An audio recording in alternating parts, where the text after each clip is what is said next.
Alright everybody, welcome back to my channel. Today it's going to be a tutorial on how to make a Monster Lite accessory just a little bit nicer. So when you buy the Monster Lite series from Rogue, you end up with a few sacrifices here and there. Having owned a Monster squat stand when I first started training, I remember when I got the squat stand in and I threw the J-cups on and there was the 8 UHMW lining and there was also some felt lining inside the J-cup where it mounts to the rack. That actually made it kind of quieter. It made it kind of nice. It didn't make that loud clanging sound that you're familiar with. Is this something that you need for your rack? No, absolutely not. I am not saying this is something that you need. However, if you have a Monster Lite rack and you find yourself with some extra time and you want to have a cheap upgrade that takes your rack just like one notch a little bit higher on the nice scale, this could be an option for you. What I'm talking about gives you a slight aesthetic upgrade, but mainly brings you from this to this. On the inside of this rack, what I've done is I've gone and I've cut some felt pieces to size, and I've used a adhesive to bond it all together and bond it in there. The pieces have dried, they've cured. I've gone and I've trimmed them up for the most part, and I think they look pretty good on the rack. You do see a little bit of that nice red accent, but it also just gives you like just a little bit less noise when you actually put it on the rack.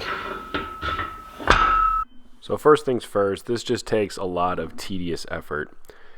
I got a piece of paper out, cut a hole for the pin, and then I just started laying the paper inside of the J-cup. I wanted to get the maximum coverage possible, and so when I made my lines, I purposely made them just a little bit too big. The whole idea is that I could always trim the felt down to size, but if I cut the felt too small, it wouldn't actually fit into the J-cup the way I wanted it to. Same thing with the spotter arms. These were a little bit more complicated because I ended up having to join multiple pieces of paper together to actually make it work. But it all came together pretty nicely and really had almost no difficulties at all. After I cut those, I decided to do a test cut on the spotter arms. So I decided to trace and cut that one out first. I just figured it had the largest margin for error, so why not try to do that one first. Couple learning points here: just put the felt down on a flat surface when you're cutting it. It makes it easier.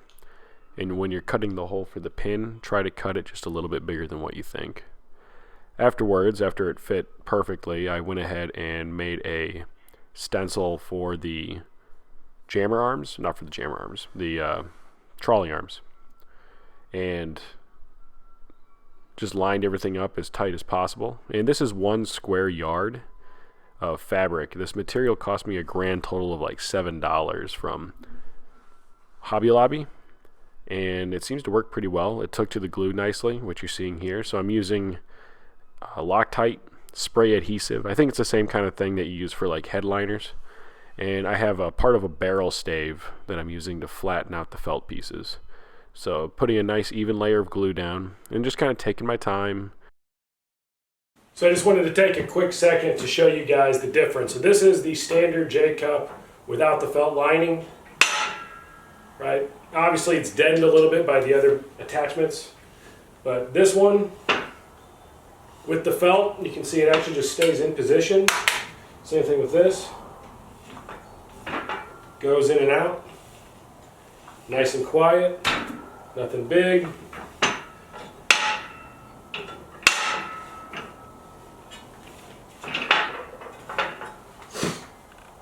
Nothing's curling up. And I'm going to leave it to dry on the rack just because I feel like that's the better thing to do.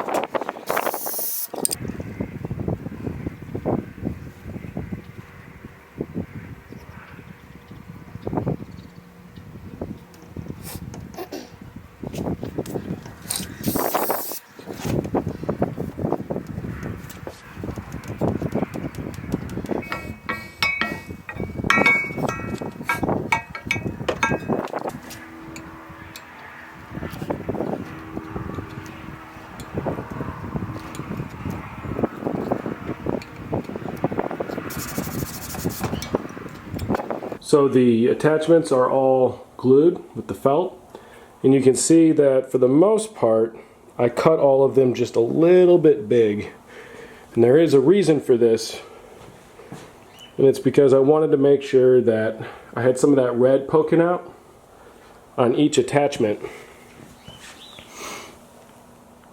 so that I could just trim it up with like an X-Acto knife or something.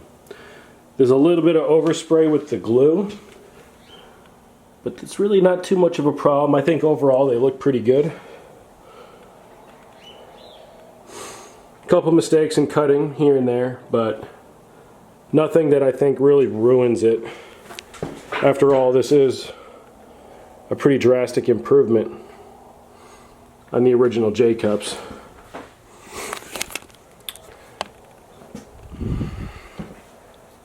So what I'm going to do now is I'm going to let these just dry by themselves in the power rack. I put them in the power rack so that they would kind of like take the shape that they're going to be in.